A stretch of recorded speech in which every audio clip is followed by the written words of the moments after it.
How's it going, everyone? My name is Derek Afasi. I'm the owner of Afasi Financial Group and RetireSharp.com.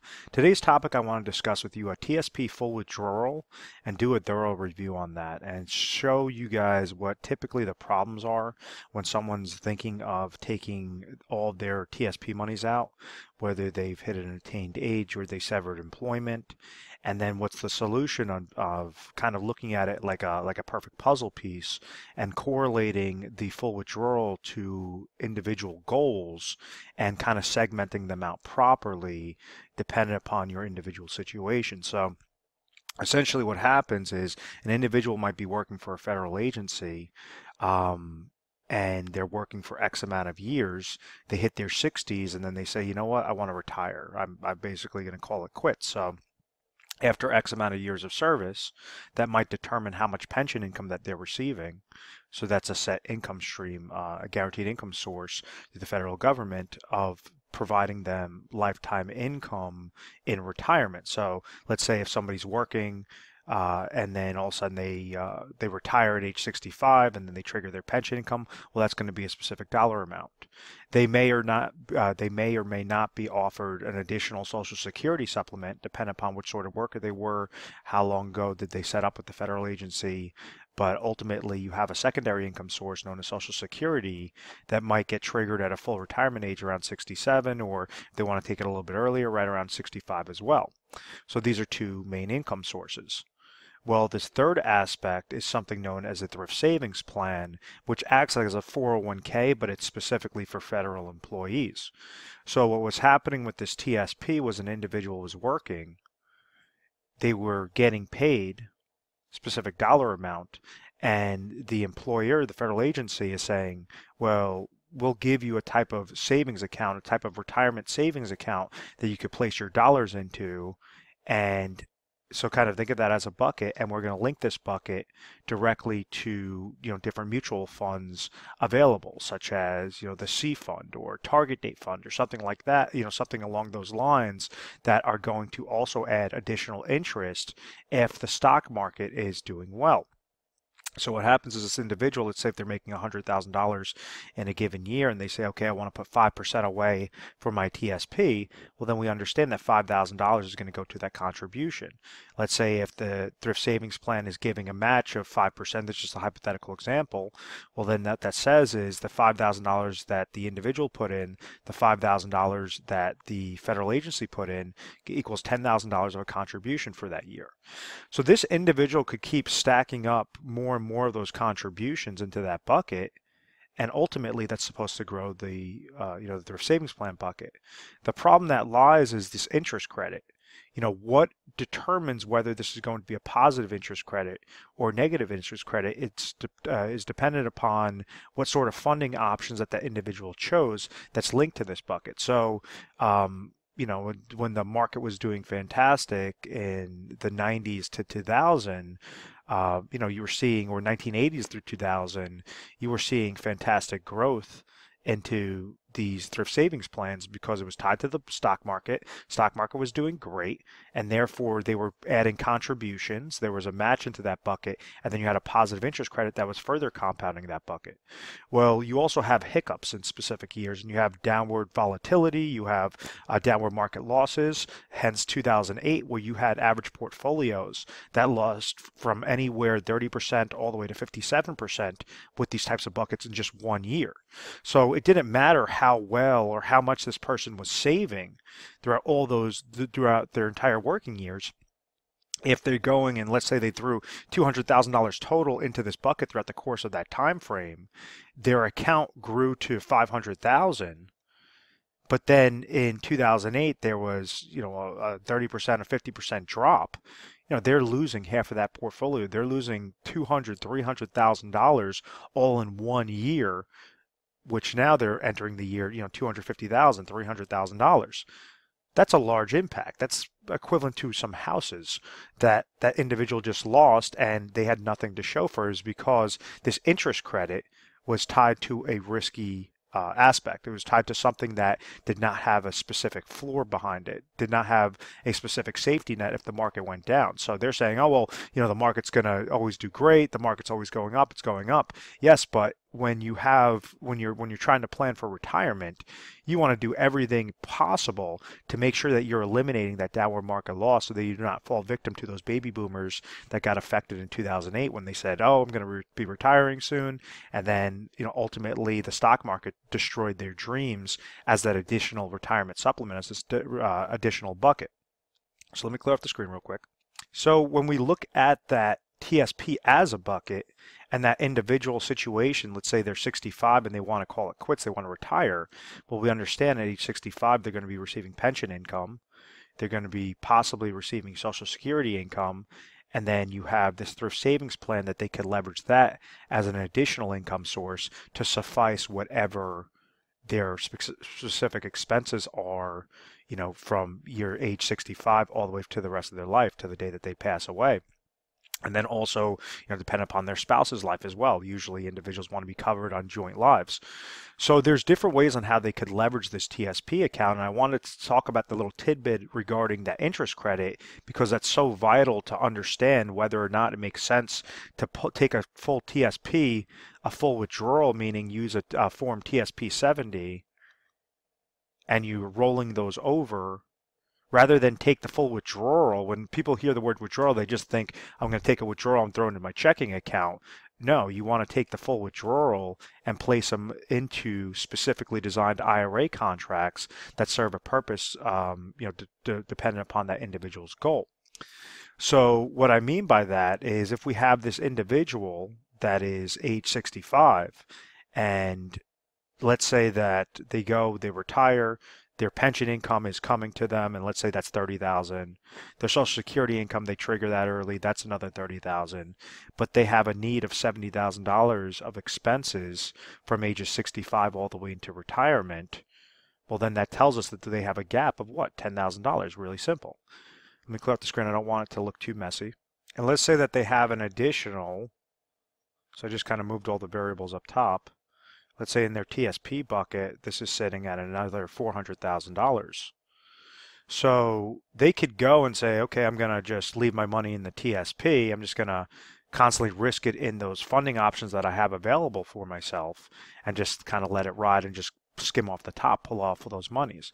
The problem with that is the funding options are very limited, and they're usually very crappy funds. Yes, they're inexpensive, but the reason why they're inexpensive is because they're very crappy, meaning that when the market takes a hit, these accounts usually take a very large hit depending upon what they're invested in. When the market goes up, yes, they're going to be receiving gains, but ultimately when it comes to retirement income or retirement planning, an individual wants to have that security, or majority of individuals want to have that peace of mind that if the market goes down, they're unaffected and their plan is unaffected, or if the market goes up, they want to make sure that they're in the best possible choice available. So rather than the 5 to 12 different funding options that a typical TSP is going to be offering at a given time, they could go and take this TSP monies and roll it over into a specifically designed IRA contract. So if you're looking mainly as a growth strategy, well, all we're doing is taking it, rolling over to an IRA with better options. It's just a slight tweak. Instead of 5 to 12 different funding options, mutual funds, ETFs, stocks, bonds, now we have 3,000 plus different choices, and we could customize it directly to your exact situation. But if we take a step back, we understand that there's a need there of $70,000. These individuals, or this individual, is receiving $60,000 of lifetime income. So we need to at least take care of that need, that gap of $10,000, as quick as possible. So out of this $400,000, what might suffice that specific goal would be a rollover into IRA number 1, which is set up into a hybrid annuity, an annuity that gives you an income rider, so you still have full control of your monies in case you ever came into an oh my gosh moment. So what this does is, let's say that calculation comes back that you need to put in $100,000 into an IRA hybrid annuity, and then you're going to trigger immediate income from that. And let's say that's going to suffice that $10,000 goal. Well, that'll be the first IRA. The second aspect that I said there's 3 things that every individual wants to make sure that they're covered, for retirement, whether they're currently retired or planning for retirement and how to stay retired forever. The first thing is income sources. They need to have sufficient amount of income, because if not, then they have to go back to work, or they have to significantly reduce their livelihood and really struggle with, deciding whether to have a steak that night or eat tuna fish that night. Something that they have to make these choices. So the very first one is income sources. You want to make sure that the income source is covered, that you're receiving all these little guaranteed lifetime income streams any which way you can. You don't need to maximize it. Like a lot of advisors try to tell somebody, oh, you have 400,000, throw that into an annuity and you'll have all this income and you never have to worry about it. No, you want to customize it exactly to the least amount and only as much as necessary. So in this case, we understand that there's a $10,000 gap. Well, a $100,000 IRA contract that has a lifetime income rider is going to produce us $10,000. And this is just a hypothetical example. The second aspect is emergency funds. We want to make sure if an oh my gosh moment occurs that there's some monies that we could pull from it. The IRA annuity contract, that specific purpose is set up for income. Yes, you could still access your monies. Yes, you could still have certain get out options, but you do not want to commingle those funds. You do not want to try to utilize a income bucket for something that you're going to be pulling monies from at a very sporadic basis. You have to set them up like a specific lane. Each one has their own specific lane. So what this emergency fund will do is we understand we want to have 6 to 12 months of expenses covered. So maybe we add another $50,000 that's going to be in an IRA money market account. So that takes care of step number 2. And then the third step, which a lot of advisors don't talk about, is inflationary needs. Yes, you might have $70,000 of income needs right now, but out of that $70,000, maybe $50,000 are fixed expenses, $20,000 are inflationary expenses. So that means each year, the cost of goods and services are going to be increasing by roughly anywhere between 2 to 4% is the rule of thumb for inflation. So we need to make sure that we are combating that inflation. We're protecting your specific retirement plan from that inflation. So you could have this segmented into a couple of different IRA contracts. You could have an IRA contract set up specifically for growth to make sure that you're having the highest quality funds at the cheapest possible price, and something that's very liquid, and just kind of set that up into one IRA. You could have an IRA annuity that is set up on like a laddering strategy, so that's going to trigger every couple of years to give you more guaranteed lifetime income.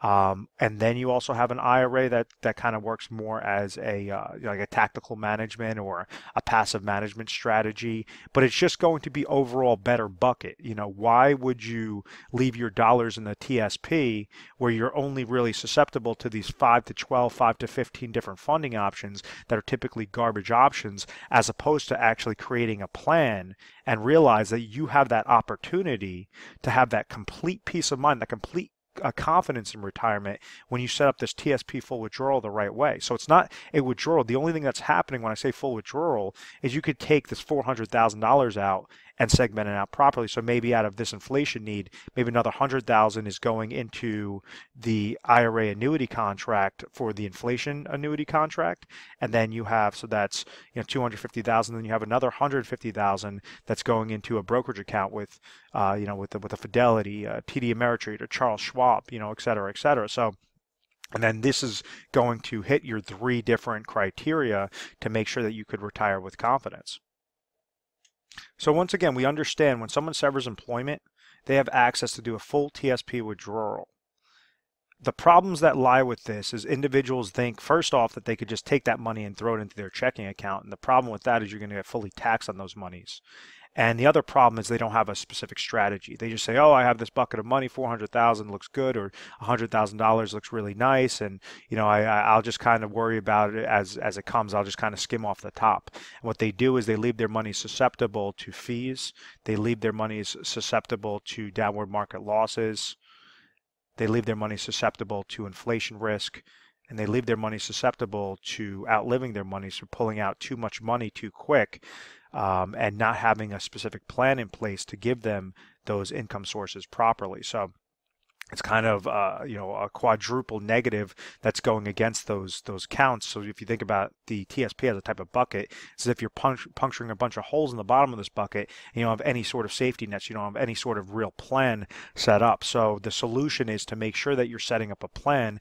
Typically I guide individuals and I say, make sure your income sources are covered, make sure your emergency funds are covered, make sure your inflationary protection is covered, so that you have as much fund money, as much money left on the sidelines as possible, so that if you want to go and there's a good year, you have some good growth into your account, excellent. You go and take that extra trip to Europe. You go and, you go golfing every day. You have your own golf fund, your own fishing fund, whatever that case may be. But that's ideally retirement, something that you don't have to go to work, but you understand that the income is still coming to you, and you don't have to stress out, watching MSNBC saying, oh my God, what's going on with my money? What's going on with the market? And have that panic, have that worry. And the reason why I talk about that so confidently, because that's majority of the conversations that call into our office, is individuals that just say, I don't know, I didn't realize that I don't really have a plan. I saw this video either on YouTube or I listened to a radio show or whatever that case may be. And time again, what we're trying to do is just saying, very slight tweaks could have a very large impact on your specific plan. But with retirement, you only have one chance to get things done correctly. With family members I've had in the past, generations ago, decades ago, they've completely outlived their retirement incomes and they had to go back to work in their 70s. It's just, obviously it happens all over, and it's because individuals are not properly educated on how to plan for these types of benefits and making sure that they're segmenting their dollars properly. So if you found value in this video and you want to talk to a specialist and really look at your situation, and we'll look underneath the hood, ask you some questions, simply call into our 1-800 number. It's 1-800-566-1002. We're available 24 hours a day, 7 days a week. And what you can expect when calling in is you're going to talk to an assistant. You're going to tell them exactly the topic or the video that you saw. And you say, I want to speak to a specialist. So then that assistant's going to go and patch you over to whatever that specialist is available. And they're just going to ask you a question. They're going to ask you a couple of questions. It's going to be a very casual conversation. And we're going to try to educate you. So we try to educate you guys through PDFs, through personalized videos, different things to make sure that you're acclimated with the process. There are some times that we say, listen, stay exactly put. There's no reason to change anything. Or there might be some times that we say, yes, you might want to, utilize that form TSP 70, make sure that it's spliced up into these, 4 different IRA contracts or 1 IRA or 2 different IRA contracts, whatever is going to correlate to your exact goal. So this is where I really disagree with a lot of the seminar marketing on either TSP plans or, planning in general, is because if you have 50 heads at a seminar and this individual is going off of one strategy, one product line, the odds that all 50 of those individuals have that same need is slim to none. So everything has to be personalized, and this is why we try to make sure we're available to you guys 24 hours a day, 7 days a week. We're A+ rated on the Better Business Bureau. We are an accredited business through them. And, feel free to give us a call. Once again, I want to thank you very much for watching this video. Feel free to subscribe to my YouTube channel, Retire Sharp, so you have access to the most updated videos. Thanks so much, guys.